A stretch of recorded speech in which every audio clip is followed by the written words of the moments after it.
Действие приводится в движение ножными педалями. Atomic Heart looks incredible. From time to time, we get something so special and unique that it stays with us for years. Something that is refreshing and new, and I think this might be one of those games.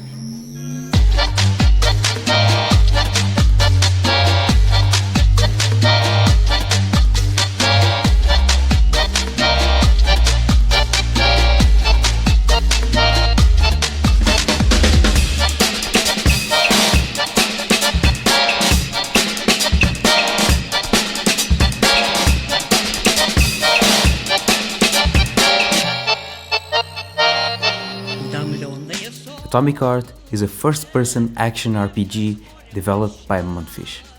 In 2017, the first teaser trailer for this game was released, and I was really interested because of the overall aesthetic.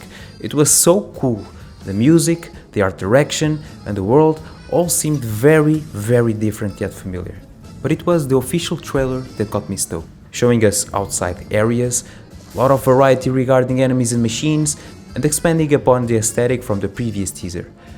Some parts of the gameplay were more polished than others, but the feel of the game reminded me more and more of one of my favorite games of all time. So with this new look at the locations and combat, I started to wonder if Atomic Heart was going to be similar to BioShock in any way. At least it seemed likely, but this time the world would actually be more open-ended, with interior sections scattered throughout the map, like the ones we see in classic immersive sim games. So I waited for some more info, and we got a gameplay trailer next.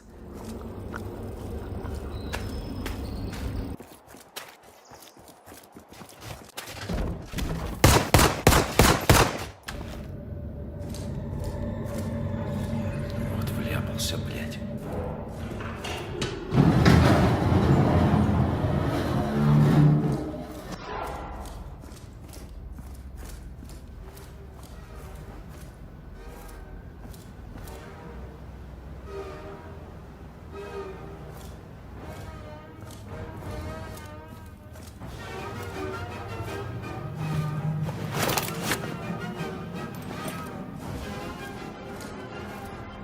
The fluidity here, in particular, gave the gameplay a realistic look to it.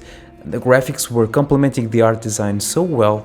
However, this also made it all look like it was just a concept or showcase for graphics, and not a real game because of how good it looked. The trailer showcased both outside and inside areas, and they were simply gorgeous. Personally, I love the interior section of the gameplay and focus on exploration, just because it unveiled more about the world.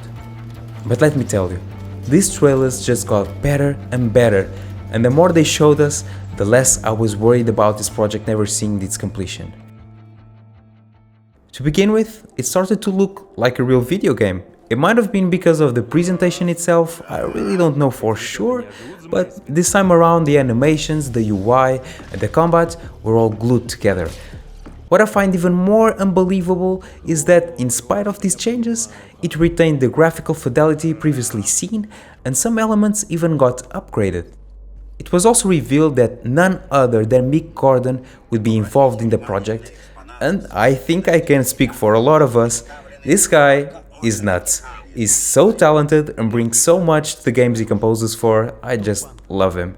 And when I think of this game, it is just a perfect match. Imagine Doom and Prey 2017 soundtracks fused together. That's how cool I think the core music of this game is gonna sound.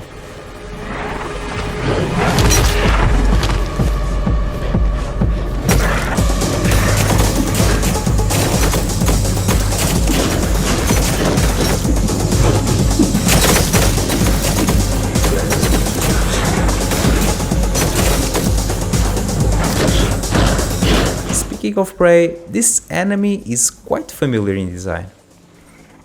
So we've come to a point where the differences from trailer to trailer are not that significant, which is a good sign, and I'm so glad the weirdness was kept intact throughout them. In fact, this game is filled with so much personality that I get the exact same feeling as when I saw BioShock for the first time, and that is something I do not take lightly. The mystery alone keeps me invested.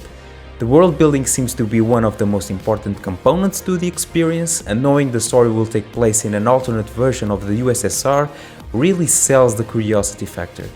And I've already talked about it, but adding to this, the art direction is simply ridiculous. Sometimes it can be eerie and uncomfortable, other times surprisingly colorful. The art itself can convey mixed feelings, which is exactly what they want with the utopia/dystopia concept. The buildings, materials, the elements in the sky sell the futuristic nature with a classic tone from the 50s, all this with the lighting. I'm not even going to talk about the lighting, it's unreal.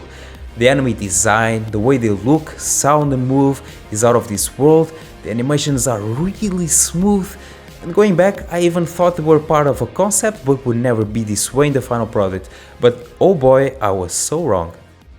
As if I wasn't excited enough, they recently dropped a new combat trailer. This trailer is probably one of the best things I've seen in a long time.